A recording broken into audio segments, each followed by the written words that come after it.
তুমি যখন কাজে যাও দুলাভাই তখন আমাকে বলে, চলো আমরা রুমে গিয়ে গল্প করি, সিনেমা দেখি। তুমি বাসায় না থাকলে দুলাভাই শুধু আমায় তার রুমে ডাকে আর বলে, আমার মাথায় কেমন জানি ঝিনঝিন করে ব্যথা করছে, একটু মাথায় মালিশ করে দে তো, তাহলেই হয়তো মাথার ব্যথাটা কমে যেতে পারে। দুলাভাই বলে, তোর বোন তো সারাদিন অফিসের কাজে থাকে, আমার দেখাশোনা তৈরি করতে হবে। 11 বছরের ছোট বোনের মুখে এমন কথা শুনে থমকে দাঁড়ায় মিতু। বোনকে কাছে টেনে নিয়ে মাথায় হাত বুলিয়ে জিজ্ঞাসা করে, হেনা বইন, আমার কি কও এসব? উনি তোমার ভাইয়ের মতো, তোমারে অনেক স্নেহ করে। হেদিন তুমি কাজে যাবার পর দুলাভাই আমারে কইল, হেনা পানি দে। আমি পানি নিয়া যাইতে আমাকে বলল, তোরে অনেক টাকা দিমো, তুই স্কুলে গিয়ে ফুচকা খাবি, বন্ধুদের নিয়ে ঘুরতে পারবি, তুই শুধু আমার একটা কথা রাখবি। দুলাভাই কি বলতে চয় তা না শুনেই আমি চলে এলাম। মিতু চমকে উঠল। কি শুনছে ছোট বোনের মুখে এইসব? একমাত্র ছোট বোন হেনা। বাবা মা ছোট থাকতেই মারা যায়। বাসায় বাসায় কাজ করে দুজনের পেট চালাত মিতু। একদিন শাকিলের সাথে পরিচয়। শাকিল ছিল কেয়ারটেকার, সেই বাসায় কাজ করত মিতু। প্রথম প্রথম লজ্জায় কথা বলতে পারত না শাকিলের সাথে। আস্তে আস্তে দুজনের প্রেম করা, তারপর বিয়ে। বিয়ের পর থেকে হেনা ওদের কাছে। 1 বছর হয়েছে মিতু আর শাকিলের বিয়ে। মিতু সকাল হলেই রান্না সেরে চলে যায় কাজে। শাকিল যে বাসার কেয়ারটেকার সে বাসায় ঘর উঠিয়ে থাকতে দিয়েছে মালিক, তাই শাকিল সারাদিন বাড়িতে থাকে। হেনাকে একটা স্কুলে ভর্তি করেছে মিতু। সকাল থেকে 12টা পর্যন্ত স্কুল, বাকিটার সময় ঘরের টুকটাক কাজ করে। হেনা দেখতে চমৎকার, কিন্তু মিতু দেখতে তেমন সুন্দর ছিল না। তাছাড়া বাকিটা 2 বোনের একরকম দেখতে। কিন্তু ইদানিং হেনা একটু বেড়ে উঠেছে। 12 বছরে পা দিয়েছে সেদিন। শাকিল দিন দিন হেনার দিকে অন্যরকম দৃষ্টিতে চেয়ে থাকে, যেটা হেনা পছন্দ করত না। মিতু কাজে গেলেই এটা ওটার বাহানায় রুমে ডাকে হেনাকে শাকিল। হেনাকে দিয়ে শাকিল তার সুকেসের চাবি দিয়ে বলে, তুই সুকেস থেকে আমার হিসাবের খাতাটা এনে দে তো। মাঝে মাঝে বলতো, দেখ হিসাব করতে করতে আমার মাথা ব্যথা শুরু হয়ে গেছে, একটু মাথাটা মাসাজ করে দে, তাহলে ব্যথাটা হয়তো কমে যেতে পারে।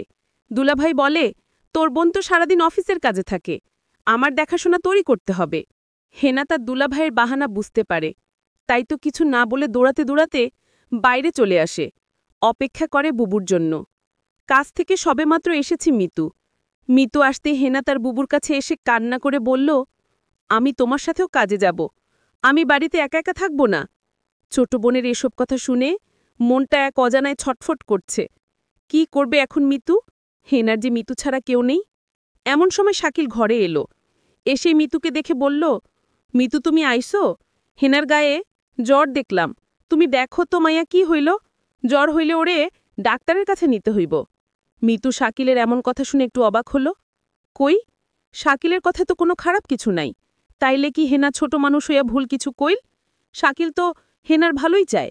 হেনা হয়তো ওর দুলাভাইরে ভয় পায়, তাই এমন ভুল বুঝো। ছোটবেলায় থেকে মায়েরা এমন, খুব সহজে যাকে তাকে ভয় পেয়ে বসে।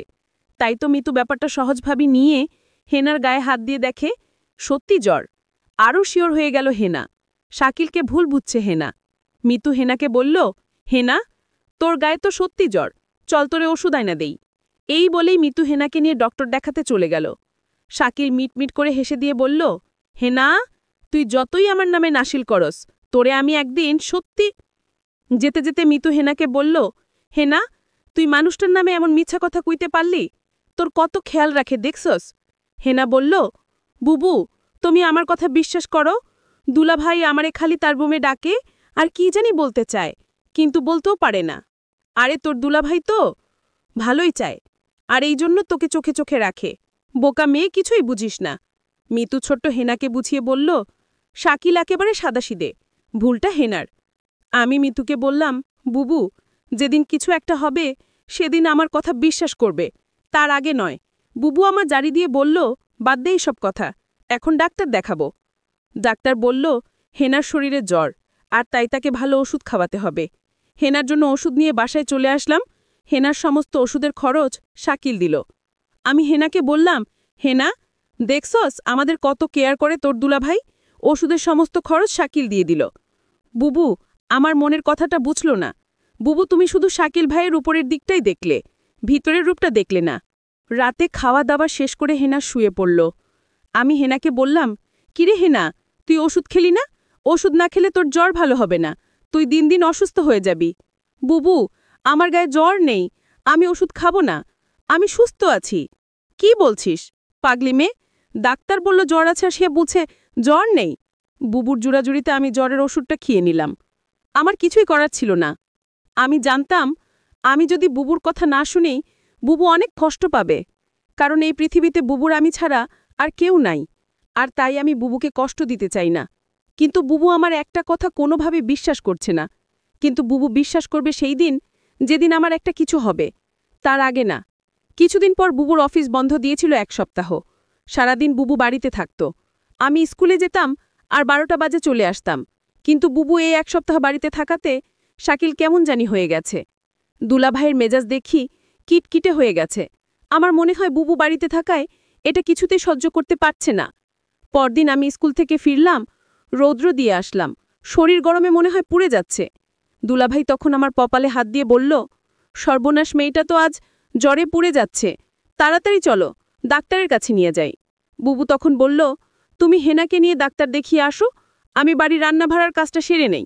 হেনা তখন আমায় বলল, বুবু, আমার জ্বর হয়নি, আমি ডাক্তারের কাছে যাব না। বুবু, তুমি কেন বুঝো না আমার কথা? দুলভাই শুধু অথাই ডাক্তারের কাছে আমায় নিয়ে যায়। আমার শরীরে জ্বর নেই। বুবু, আমি ডাক্তারের কাছে যাব না। দুলাভাই বলল, আচ্ছা, তুমি যখন যেতে চাচ্ছ না, তাহলে আমি গিয়ে ওষুধ নিয়ে আসি। বুবু বলল, দেখছো তোর দুলাভাই কত ভালো, তোর একটু সমস্যা হলেই তোর জন্য কত কিছু করে। আজকাল এমন মানুষ পাওয়া বড়ই কঠিন, হেনা। বুবু, তুমি দুলাভাইকে চিনতে পারোনি। তুমি মানুষটার সাথে সংসার করছো, অথচ তার মন মানসিকতা সম্পর্কে তোমার ধারণা নেই। বুবু, বুবু, দুলাভাই তোমার সামনে আমার সাথে ভালো আচরণ করে। চুপ কর, তোর দুলভাইয়ের নামে কোনো বদনাম করবি না। আমি বুবুর কথা শুনে অবাক হলাম আর মনে মনে বললাম, বুঝবে বুবু, বুঝবে, সময় হারিয়ে সবই বুঝবে। আমার কথার কোনো মূল্য তুমি আজ দিচ্ছ না। পরদিন বুবু হঠাৎ অসুস্থ হয়ে পড়ে, বিছানা থেকে উঠতে পারছে না, শরীরে একটু শক্তি নেই। বুবুর শরীরে প্রচণ্ড জ্বর চলে আসছে। দুলাভাই বুবুর অসুস্থতা দেখেও বলছে, আমার আজ একটা জরুরি কাজ আছে বাহিরে, আমার আসতে একটু লেট হবে। দুলাভাইকে বললাম, বুবুর গায়ে তো জ্বর আসছে, বুবুকে ডাক্তার দেখাতে নিয়ে যেতে হবে। দুলাভাই বলল, তুই একটু নিয়ে যা, আমি আজ যেতে পারবো না, কারণ আজ আমার জরুরি কাজ আছে। আমি বুবুকে বললাম, বুবু দেখলে, আজ তুমি অসুস্থ তাই তোমাকে ডাক্তার দেখাতে নিয়ে গেল না। আজ যদি আমি অসুস্থ হতাম, তাহলে দেখতে কত দরদ দেখাতো। বুবু আমার কথা শুনে কিছুটা আমার কথা বিশ্বাস আসলো।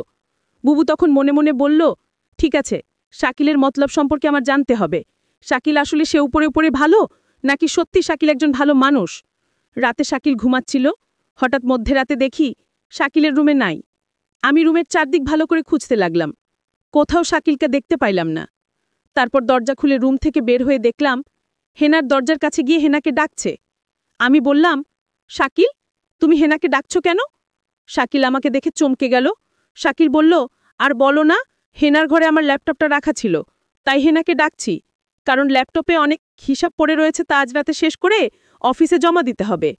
শাকিল, তুমি আমার সাথে মিথ্যা বলো না, আমি জানি তুমি জব করো না, আর তাহলে তোমার অফিসের কিসের কাজ?